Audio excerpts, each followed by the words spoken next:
Piercing Ponopag Linis Ang Toma. Hello po, good morning. Ayan. Ayan yung mga piercing natin mga sis. Ayan. Sa mga nagtatanong po about sa aking piercing, ayan.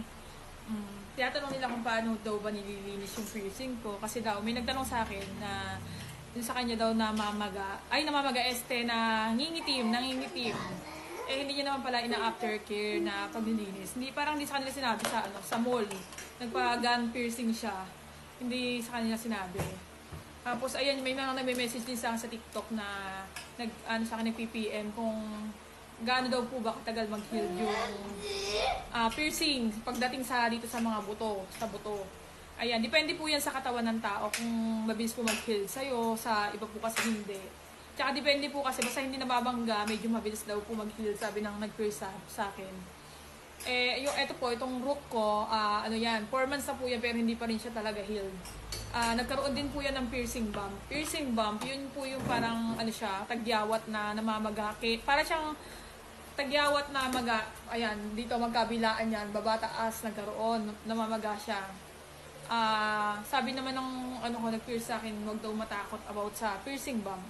Meron naman siyang sinabi sa akin na tea tree oil, yung aftercare ng pagka nagkaroon ng pamamaga, ayan, ganyan siya. Oil siya mga madam, tea tree oil po ang tawag dyan.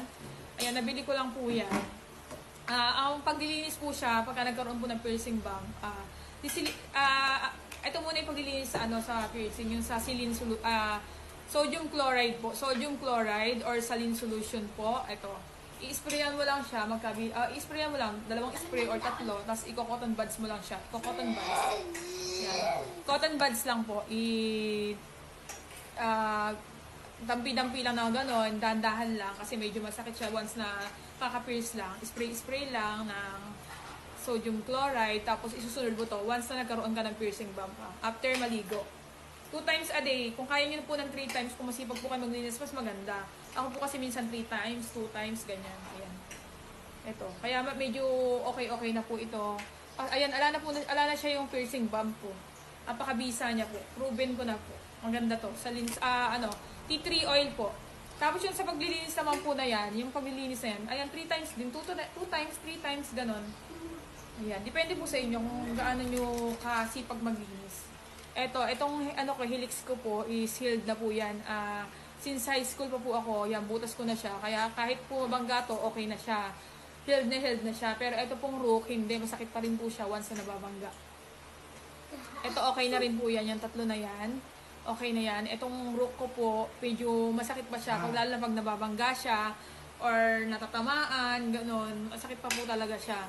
Hindi pa siya totally healed talaga. 4 months na po yan. October pa siya. Pero hindi pa siya magaling. Depende daw po kasi basta na hindi nasasaktan, ganun sana, hindi nasasaktan. Para mabilis po siyang mag-heal.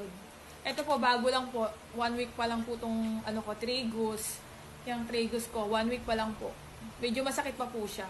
Tapos naman po tinatanong nila kung masakit daw ba pag pinabutasan dyan. Sakto lang naman po, hindi naman po ganun kasakit. Mas masakit po pag nababangga siya. Mas masakit pag nababangga. Yun talaga, sobrang sakit. Kasi talaga mapapa-aray ka talaga. Pag tinusok naman po, para sa akin, yung pain tolerance ko kasi mababa. Mababa yung pain tolerance ko. Sobrang talaga, yung mabilis akong masaktan, gano'n. Pero yun, okay naman po. Nung tinusok siya, para sa akin yung rate ko, 5/10. 5/10 lang.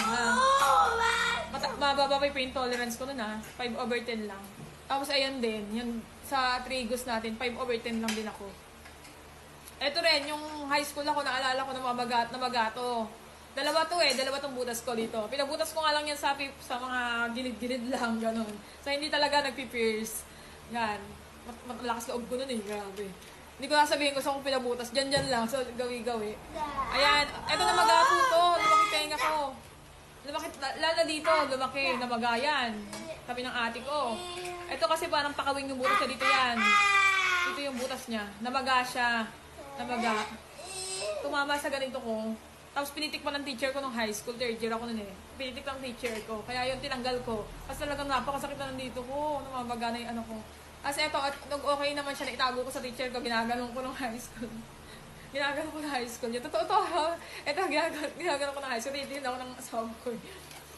Ayan, ginaganyan ko niya siya ng high school ako para hindi nakikita ng teacher ko. Ayan, nag-heal naman siya, hindi siya nagsara. Kaya kahit anong, hindi siya nagsasara, kahit na matagal ko siyang hindi binutasan nung, meron pa rin siya. Pero ngayon nilalagyan ko na siya ng butas. Kasi nga, ko na talaga yung piercing, piercing goals. Ganun lang. Yun lang po ang tamang paglilinis ng Dapat may aftercare po kayo.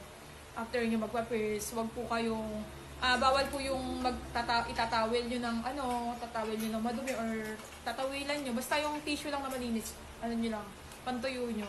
Wag yung anuhin ng towel nyo or mga damit kasi madumi pa rin yun kahit na malinis yung damit nyo. Kahit pa paano meron pa rin bacteria po yun. Yun, kailangan nyo lang po talaga alagaan ng tama. Yun lang po. Thank you.